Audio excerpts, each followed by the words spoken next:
Tantor Audio, a division of Recorded Books, presents Abortion, A Personal Story, A Political Choice by Pauline Harmange, translated by Caitlin O'Neill, narrated by Jennifer Smith. Forward. It's an occupational hazard. When I had my abortion, I knew very early on that I would want and need to write about everything that had happened. Everything happening still. I needed time to understand what it was that I had, a personal story interspersed with reflections, and what I could not do, use this book as a personal journal. It wasn't easy because for me, abortion landed precisely on this razor's edge. So intimate, so deeply emotional, but also so political in reach. Another occupational hazard is that I often wonder what story is being told, and especially why it is being told. When I first began working on this text, only a few months after my abortion, I was furious. Furious that I was so unhappy and also alone.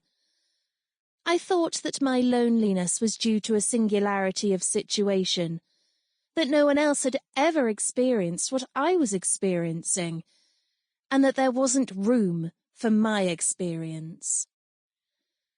I found the discourses on abortion incredibly binary. My stomach clenched when I watched anti-choice protests pass by, and my heart tightened when I thought of the first-hand stories gathered by feminists as a counterbalance. None of that was true, I said to myself, wrapped in my pain. I wanted people to speak honestly about abortion. I was deceived by the crushing loneliness that was painfully difficult for me to navigate. Several months after the fact, I learned that before we speak more truthfully, even before that, we have to speak louder. Even today, no one wants to listen to women who have had abortions.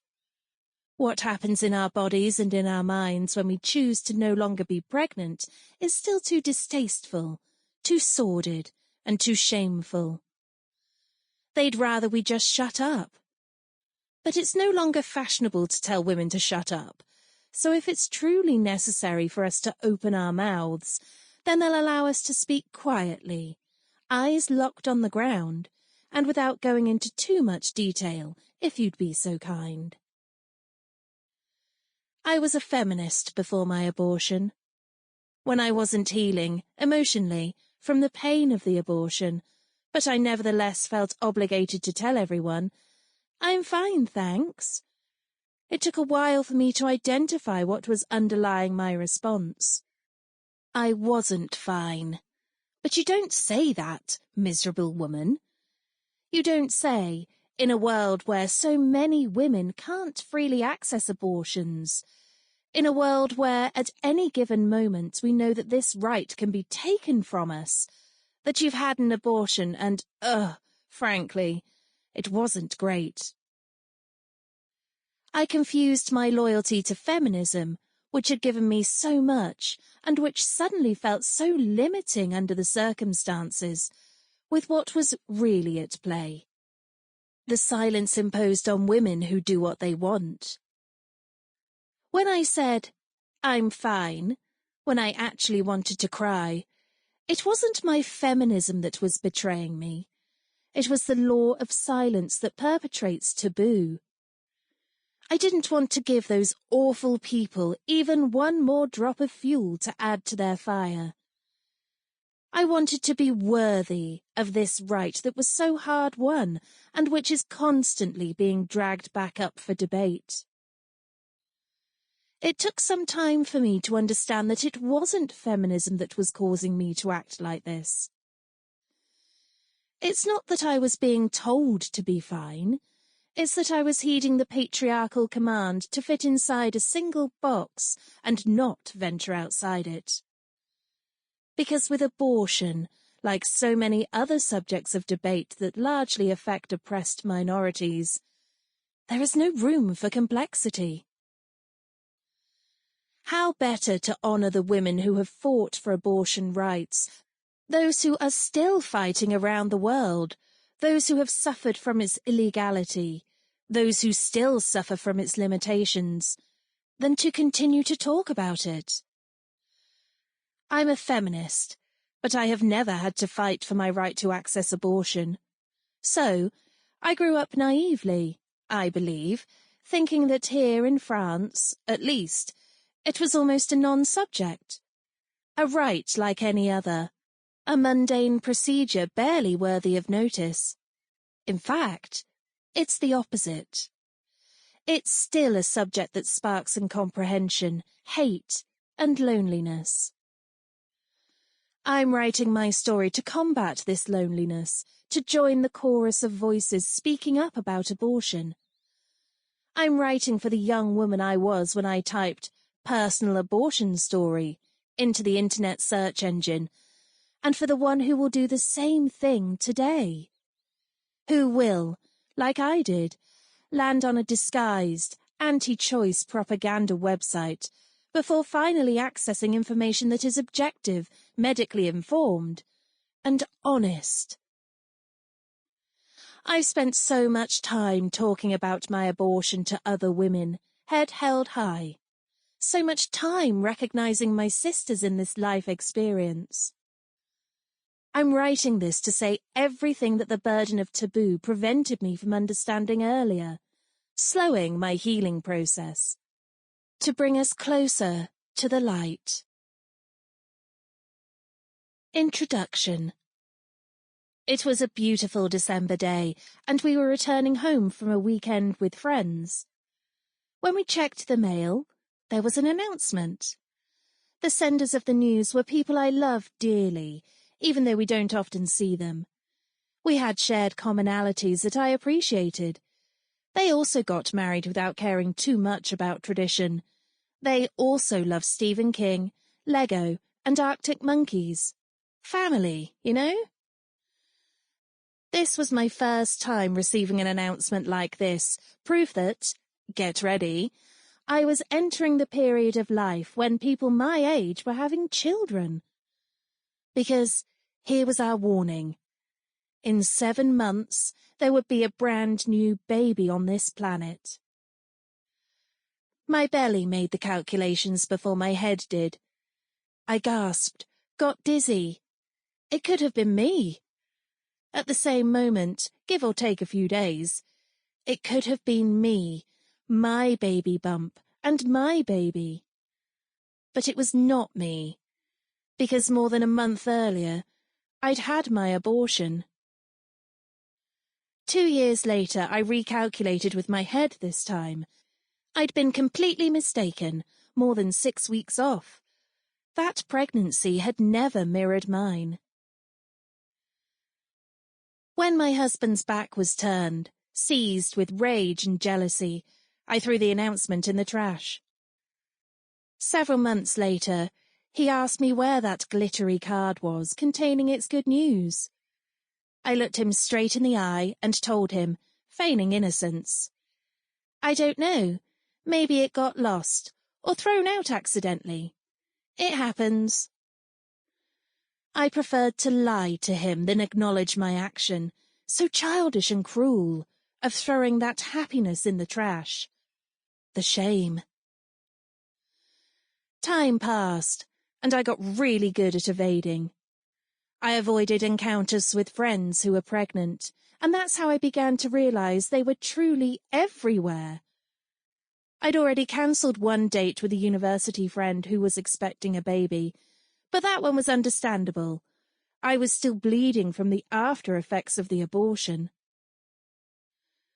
Several months later, when the happy future parents, whose announcement I'd thrown out, came to visit, I fled again. How was I supposed to share my personal space that had seen me asleep on the couch, knocked out by some nameless fatigue, that had heard me groaning with pain during my abortion, that had smelled the blood I'd washed off afterwards, with a pregnant woman? with her round belly, her shiny hair, her own fatigue as well, of course. Her body full, and mine empty. I left, my whole body in knots. I struggle to find the words to describe this ugly mix of feelings. Why this overwhelming sadness? Hadn't I fully thought through this decision? I stayed on the lookout for the first terrible signs of regret. I told myself that this pain must be proof that I was kicking myself, even subconsciously, for my abortion. That if I had to do it over again, I would have gone the other route. Today, I understand that I had to get to a place where this strange grief could coexist alongside the certainty, which has never left me, of having made the best decision possible. I can look back gently now on the bruised woman I was. I was a bit of a brute, no doubt, and very selfish too. I needed to protect myself. Not from pregnant women and new mothers, not from their happiness and their worries, but from this raw wound that laid me out flat, despite my certainties. In the pit of my stomach, envy hardened me, filled me with spitefulness, because I did everything in my power to ignore it. After my abortion, I tried to prevent these versions of myself from taking root, infecting and rotting, while I worked to put myself back together. I wasn't yet completely back to myself by July, when we received the second announcement, this time for the birth. But I smiled at this one. I looked at it for a long time, my heart pinched, no longer tight, just exhausted. And instead of throwing it out, I tucked it behind some other cards. That was 18 months ago, and I know that was the moment that healing began. Tucking away instead of throwing out, knowing that one day there would be a desire to rejoice, knowing in that instant that one day it would be okay. Pain and envy. The story begins in October. Fall was unfolding, and under its incessant storms, I was job hunting after finally graduating and leaving the halls of the university. I was living with my husband, who was alternating between short temp jobs and long periods of unemployment, in a small apartment full of charm. That's real estate code for a place that's poorly insulated, poorly equipped, poorly maintained, but with the benefit of a small, pretty, private garden. We counted our blessings on our fingers. We loved each other very much. We had a roof over our heads. We had a cat. Other than that, we were poor and sad, in greater or lesser degrees depending on the season. Sometimes poor enough that we wondered how much longer we could pay the rent. Sometimes sad enough that we had to take medication. We often reassured each other that the bad days will end.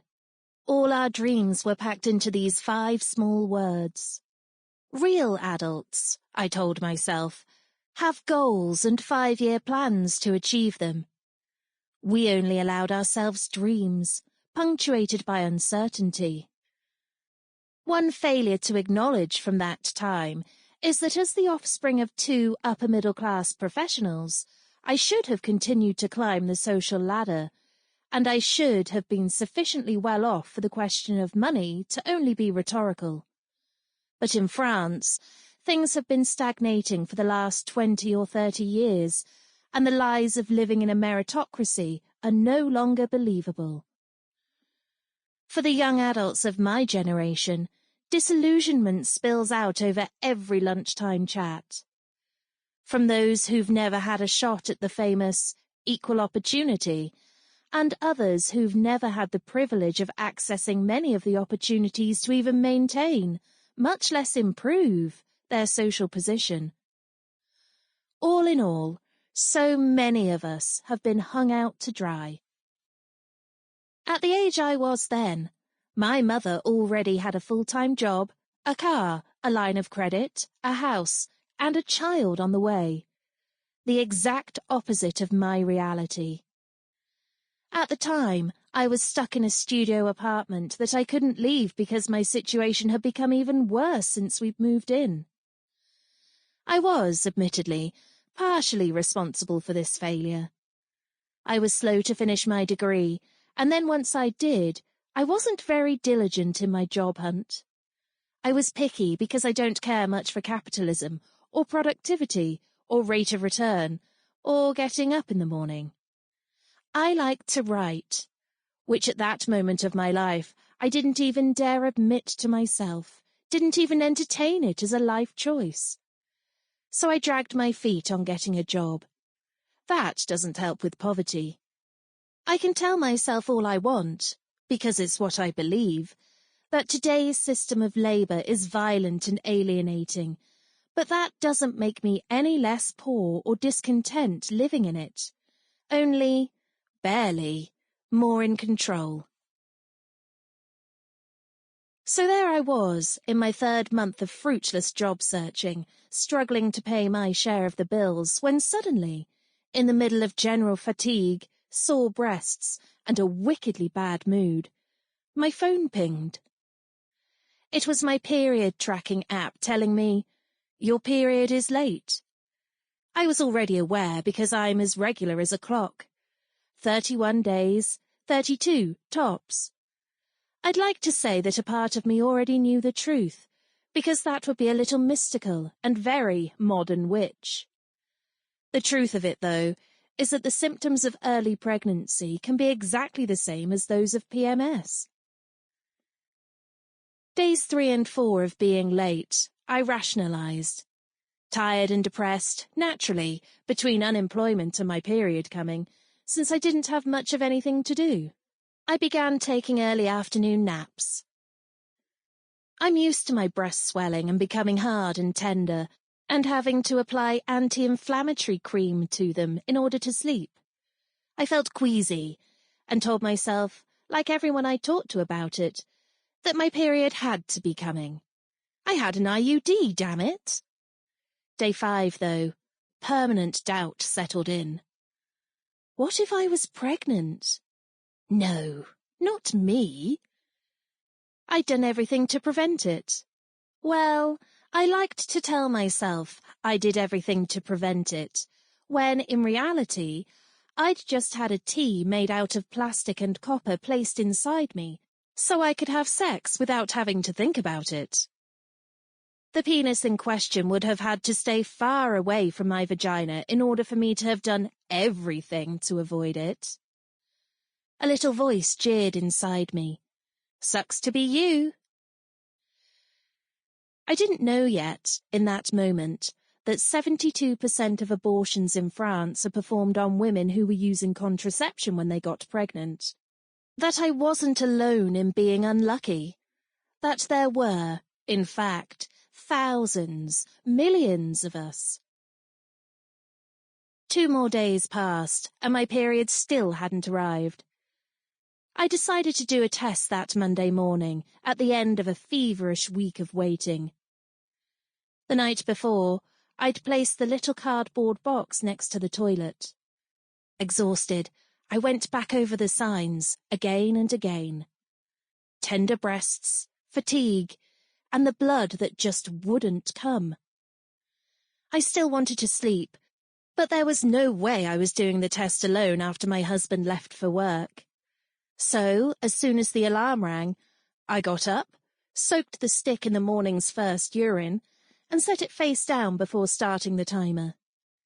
Each racing heartbeat thudded in my chest. It was inescapable and interminable. 3 minutes later, the test face up in my shaking hand, I let out a joyless laugh. I'm pregnant. Ha ha ha. First came indescribable relief. I can get pregnant. My ovaries are functional. My uterus can be hospitable. This possibility exists in my body. I took this knowledge and tucked it away warmly, somewhere near the hole that would soon open within me. Confusingly, I felt that this revelation would serve me well in the future. And it's true that several years later, I did tell myself that if I'd already been pregnant once with this man, then maybe I could do it again. A lot of good that knowledge did me then, though. Setting the results aside, I collapsed in tears in my husband's arms. There was no deliberation or even conversation. I knew, he knew, we knew. In fact, we'd already had this conversation, the one we didn't have in the moment we took in those 2 vertical bars on the blue and white test. We'd already been sad. We'd already thought through the impossible, the unreasonable, the undesirable. We'd already cried for this wish that wouldn't materialize in that moment. When I cried that day, it was for what I was preparing myself to go through. It was for what my body would endure, for my lost peace, for the betrayal, too. I didn't hesitate for a second, because although I did want to have a child, this wasn't how I wanted it to happen. And in that precise instant, the rosy mental image I'd imagined for myself of how a child should be welcomed into the world was more important than anything else. When it came time to make the choice, I didn't do it as an independent woman reclaiming control of her own life. I did it as a mother-to-be who didn't want her first child to arrive in less than ideal circumstances. I was no longer thinking of myself, but of the child I wanted to have one day, whom I already want to devote myself to. Bored to death reading about infant development, barely past the self-important stage of thinking that women who didn't even try to breastfeed didn't really want the best for their babies, I told myself, I can't force a child to be born into a minuscule, poorly heated apartment with no financial stability and no future prospects. I imagined myself, 18 years later, unable to pay for the education of this child, this little nothing that didn't even exist, and I winced.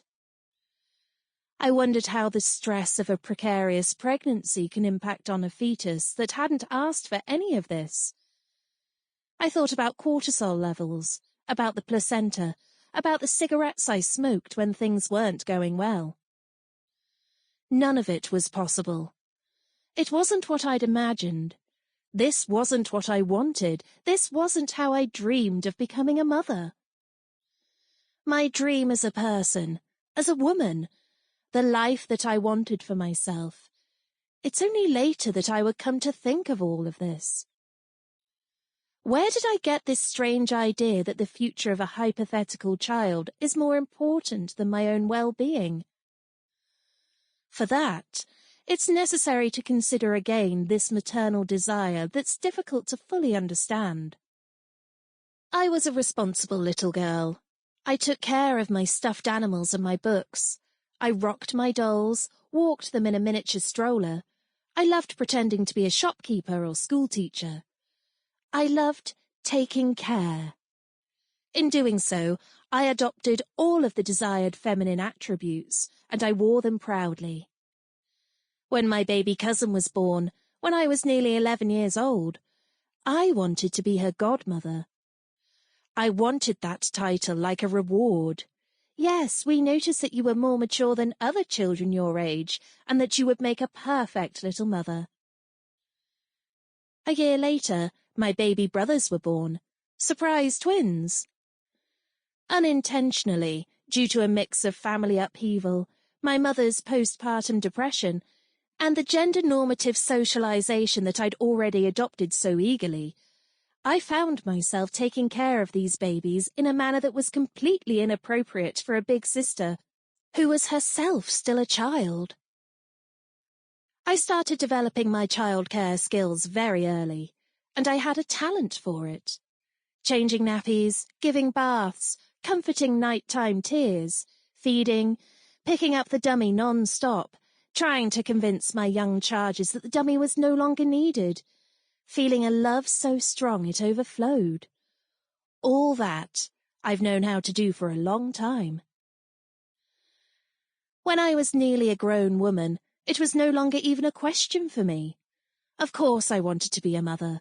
What else would I want? There wasn't a lot I was certain about, so if that was taken from me... At 16, I met the man who would hold my hand as my uterus emptied itself of its contents. I knew very quickly that I wanted to live my whole life with him, and in the language handed down from patriarchy that takes the form of, I suddenly knew he would be the father of my children. It was only a question of when. So no, before getting pregnant, I'd never doubted that I wanted children. Isn't that incredibly feminine? Shouldn't that be a red flag? I asked my lover when it was that he knew he wanted children. We talked about it fairly early on, when our relationship turned serious, but had he felt it, this wish, even before knowing that I existed? When I decided to get an abortion, what I wanted, a child that I would think of before thinking of myself, wasn't actually what I wanted. It was the result of the complicated equation of being a woman, of having been raised as such, and of having fit the mould so comfortably. I had to have an abortion before I could reconceptualize a desire for motherhood that belonged entirely to me, where I wasn't shoved aside, a passenger in my own life, numb to my own future possibilities. So, to celebrate making the official decision, and as reassurance that I wouldn't back out, I bought a pack of cigarettes, even though I rarely smoked. It was a cold, grey morning in October.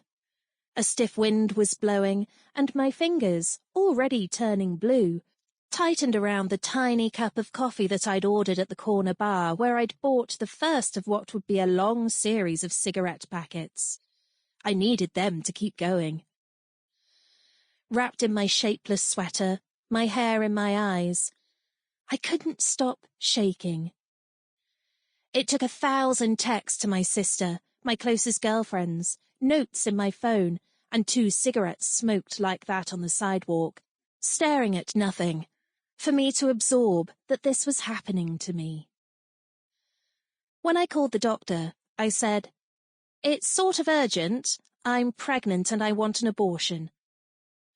That set off a chain of events that I have never regretted. But as the process got underway, a gulf also widened within me, imperceptibly. I didn't know that having an abortion would be so hard for me. I didn't know what abortion could be. Where are the women who've had abortions? Abortion is invisible. It doesn't have a public presence. Once in a while, it appears in media coverage. The Polish no longer have access to it. The Argentinians finally have access to it. We talk about abortion in the public sphere only when it's a question of allowing or disallowing it. Then, statistics get trotted out, a few experts get to speak, a few women offer their first-hand experiences.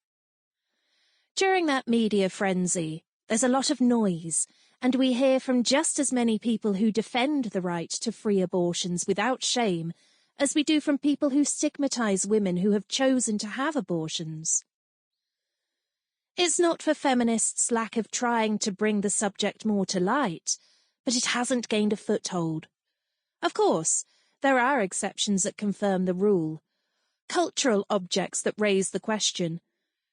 But if there's a generalization to be made, it's this: abortion is invisible. I'm a feminist, and I was interested in questions around sexual and reproductive health before I got pregnant. I was plugged into the right media, but I still had no idea of what a person went through during an abortion.